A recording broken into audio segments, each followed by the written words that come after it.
చేశానంటే నాకు వాలంటీర్ అనే పదం నాకు నచ్చట్లా. జనసేన వాలంటీర్ నాకేమనిపించిందంటే ఒక సైనికుడు దేనికి ఇస్తాడు? ఒక పనికి ఉద్యమిస్తాడు. అంటే ఒక ఒక పర్టికులర్ టాస్క్‌కి ఒక ఉద్యమించేవాడు, ఒక ఉద్యమానికి నిలబడేవాడు. ఇప్పుడు జన సైనికులు ఎందుకు బలం అంటే ఆడు ఉద్యమిస్తారు వాళ్ళు. నేను నాకెలా ఉంటుంది, I'm not a political leader. నేను ఉద్యమకారుడు. ఉద్యమకారుడు ప్రాక్టికల్ పాలిటిక్స్ చేసి ఎలా ఉంటుందో మీకు జనసేన చేసి చూపిస్తుంది. సో మన పార్టీలో ఉండే వాళ్ళందరూ ఉద్యమకారులే. కాకపోతే దాన్ని సంస్కృత పదం ఉద్యమే తీసుకున్నాం.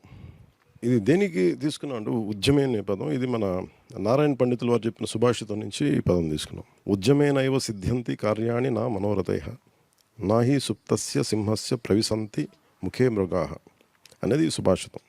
ఏదైనా సత్కార్యాన్ని సంకల్పించినప్పుడు దృఢ సంకల్పం ఉండాలి, కొనసాగించడానికి కృషి ఉండాలి. అవి అత్యంత ఆవశ్యకమే కాక కీలకం కూడా. సాధనలో ఎదురయ్యే ఒడిదుడుకుల్ని తట్టుకుని లక్ష్యాన్ని సాధించేందుకు పట్టుబట్టి వదలన్న వాడే ఉద్యమి, అతనే మన జన సైనికుడు. అందుకని ఇది ఉద్యమి మెంబర్షిప్ కింద తీసుకోండి.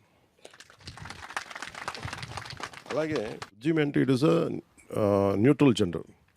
అది ఆడవారికి మగవారికి ఒకటే అది ఉద్యమి. అందుకని మీరు ఆ ఉద్యమి అనేది it can be applied for both male and female. దీని దృష్టిలో మందిని కలపగలిగి మీరు చాలామంది చేశారు. ఒక్కొక్కరు 1000 మెంబర్షిప్లు, కొంతమంది 5000 మంది. ఒకసారి ఒక నాయకులు వచ్చేసి మేము చేసామంటే నాకు ఎవరైతే పని చేస్తానో నాకు తెలియట్లా, నేను వదిలేస్తున్నాను. సో నేను కనీసం దానికి ఎలా పెట్టాలి వీళ్ళకి అంటే సరిపోవట్లేదు. అంటే నాకేం చాలాసార్లు ఏమనిపించింది, మీకు కూడా ఇది వినిపించి ఉండాలి. చాలామంది యువత తాలూకు శక్తిని పట్టుకొని ఒక నాయకులుగా ఎదిగి వీళ్ళని వదిలేసి వీళ్ళని మా కింద చేశారు, అది వదిలేశారు అందరూ. నేను ఎప్పుడంటే లాస్ట్ మైల్కి వెళ్తాను నేను. సో నాకేమనిపించింది, అసలు ఇలా పనిచేసే వాళ్ళకి ఒక ప్రత్యేకమైన ఒక గుర్తింపు ఇస్తే తప్ప వాళ్ళు తెలియరు మనకని చెప్పి పార్టీ స్ట్రక్చర్లో భాగంగా అని చెప్పి నేను వారికి సాధక్ అని పేరు పెట్టాను. అంటే ఒక సాధకుడు ఏంటంటే ఒక తపస్సంపన్నుడు అవ్వడానికి ముందు సాధకుడిగా మొదలు పెడతాడు. అంటే ఉన్నతమైన స్థాయికి వెళ్ళడానికి నువ్వు ముందు సాధకుడు అవ్వాలి. ఫస్ట్ నువ్వు ఉద్యమించాలి. ఉద్యమించిన తర్వాత నువ్వు సాధకుడు అవ్వాలి. అంటే గట్టి పరిస్థితులు నేను సాధించేది చెప్తాను. సాధించిన తర్వాత నువ్వు ఒక స్థాయికి వెళ్ళిన తర్వాత అప్పుడు నువ్వు మూడో స్థాయి చెప్తాను, దానికి వెళ్ళిన తర్వాత అక్కడి నుంచి ఏమవుద్ది, నువ్వు కొట్లాడావు, నువ్వు ఉద్యమించావు, అలుపెరగకుండా కొట్లాడతావు. కొట్లాడిన తర్వాత నీకు ఒక వీటన్నిటిని దాటి ఇంకో స్థాయి ఉంటుంది. You like to give, that is called ప్రదాత.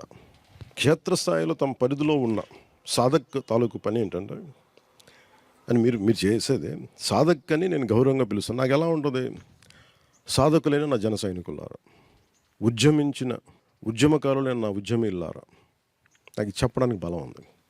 ఒకసారి రైట్ పదం, రైట్ డిజైన్ లేకపోతే బలం రాదు. మీరు అమ్మవారి శ్రీచక్రం చూశారు, మీరు ఎక్కడైనా చూడండి, టెంపుల్స్లో కానీ ఒక గ్రేట్ డిజైన్, ఒక యాపిల్ ఫోన్, ఏదైనా సరే design is very important, name is very important.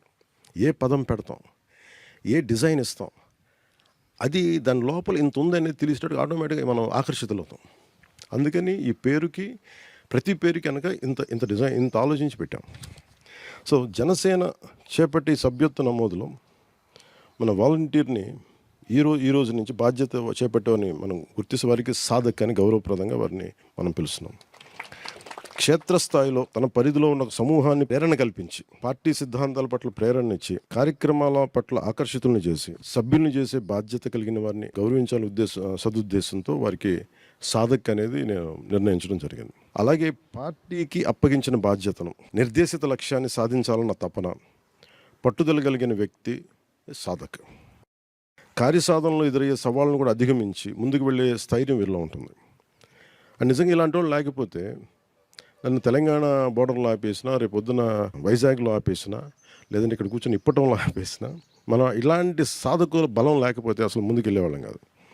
So అందుకని ఇలాంటి సవాళ్ళు అధిగమించే ముందుకు వెళ్ళే స్థైర్యం వీరిలో ఉంటుంది. తన పరిధిలో తన శక్తి సామర్థ్యాలతో పార్టీ ఇచ్చిన లక్ష్యాన్ని చేరుకుంటాడు సాధక్. ప్రతి సాధక్ ఒక ఉద్యమి స్థాయి నుంచి తన పరిధిలో మరింత మందిని ఉత్తేజపరిచి జనసేన సిద్ధాంతాలను చేపట్టే కార్యక్రమాలు ముందుకు తీసుకెళ్ళగలిగేవారే ప్రదాత అనేది ఉంది. మీకేం చెప్పాను సార్, త్రిశూల్ ప్రోగ్రామ్ స్టార్ట్ చేస్తానని చెప్పి. సో సృష్టిలో ఏదైనా సరే మనకి మూడు ఉంటాయి. మనం బైబిల్లో చెప్పుకోవాలంటే son, father and holy trinity. మన అన్ని త్రిగుణాత్మకాలు, మనకి సత్, రజో, తమో గుణాలు. సో ఇవన్నీ అంటే ఫస్ట్ ఏముంటుంది, లేమెన్గా స్టార్ట్ అంటే మనం ఓన్లీ కోరిక తప్ప ఎలా పోరాటం చేయలేదు, కొంత అనుభవం వస్తుంది. ఆ తర్వాత కొంత అవగాహనతోటి, జ్ఞానంతోటి ముందుకెళ్తాం. సో వీళ్ళకి చాలామంది మీరు చూస్తే నాకు చాలామంది సైలెంట్గా పనిచేసి వాళ్ళొక మనకు కనిపించే వాళ్ళు కాకుండా కనిపించిన వాళ్ళు 1000 ఓట్లు వేయించి మనం నాకు వాళ్ళు ఎవరో తెలియకపోయినా విదేశాల నుంచి మారుమూల గ్రామాల నుంచి నేను వచ్చి 100 ఓట్లు వేయించాను, లేదంటే నేను పార్టీ కింద ఖర్చు పెట్టాను అండ్ నా పార్టీ సభ్యత్వం ఉంది, ఇవన్నీ నాకేమనిపించింది వీళ్ళు ఎవరు గుర్తించరు అనిపించింది. నేను ఎంతమందిని డైరెక్ట్గా నాకు వచ్చి చెప్తారు, ఒకేసారి 1,00,000 మంది వస్తే నేను కలవలేను.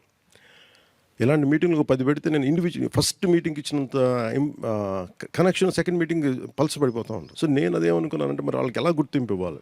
సో నాకేమనిపించిందంటే పార్టీ అంటే అభిమానం, పార్టీ సిద్ధాంతాల పట్ల నమ్మకం, పార్టీ నాయకత్వం పట్ల అచంచలమైన విశ్వాసం, వారికి ఉన్న పరిమితులు కావచ్చు, లేదంటే కారణాలు అనేకం కావచ్చు, క్రియాశీలకంగా మన పార్టీలో ఉండొచ్చు, ఉండలేకపోవచ్చు, కానీ కనీసం పార్టీ పదవిని వాళ్ళు ఆశించకపోవచ్చు, కానీ వాళ్ళకి మన పార్టీ మీద అభిమానం ఉంటుంది, ఇష్టం ఉంటుంది.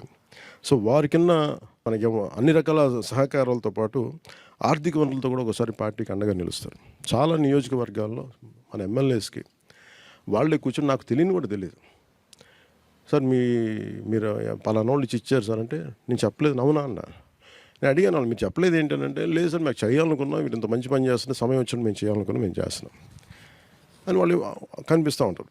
మరి వాళ్ళకి నేను ఎలాంటి గుర్తింపు ఇవ్వాలి, అలాగే పార్టీ సభ్యులకి తోడ్పాటు ఇవ్వాలనే సంకల్పంతో స్పందించి వాళ్ళు భరోసా ఇస్తారు. ఒకసారి ఏదైనా ఇన్సిడెంట్ జరగగానే ముందు నేను చెప్పకముందే వాళ్ళే కల్పించేస్తారు. ఉదాహరణకి మన తత్తెనపల్లికి వెళ్తే అబ్బాయి ఇప్పుడు రాడు, కనిపించడం. నేను ముందే అనౌన్స్ చేశాను, నేను ఈ స్కూల్కి సంబంధించిన బుక్స్ అన్నీ నేను ఇచ్చేస్తాను అని ముందు నేను ఇచ్చేస్తుంటే అబ్బాయి ముందుకు వచ్చి నా దగ్గరికి కూడా రాల, మొత్తం లైబ్రరీని తను ఇచ్చేసాడు. నేను ఒక మాట చెప్పి నేను ఇద్దామని నేను పెట్టుకుంటే నేను ఇచ్చానన్న పేరు నాకు వచ్చింది, కానీ యాక్చువల్గా ఇచ్చింది వాళ్ళు ఎవరు ఇచ్చినా ఇవ్వని నేను ఇచ్చేసాను, కానీ ఇచ్చింది మన చరణ్. మరి అబ్బాయిని ఏమనాలి, ప్రదాత అనాలి కదా అలాంటి వాడిని. అంటే చాలామంది అంటే ప్రభాత అనే ఇంగ్లీష్ పదం ఇంకా అర్థం అంటే బెనిఫాక్టర్ అనేవాడు ఏంటంటే హీఈస్ గివర్, అందరూ బాగుండాలని ఇచ్చేసాడు ముందు ఏం ఆశించకుండా. అలాంటి ప్రదాతలు చాలామంది ఉన్నారు. సో అలాంటి వారికి నైతిక మద్దతు సైతం జనసేనకి ప్రయోజనకరమని నేను బలంగా భావిస్తాను.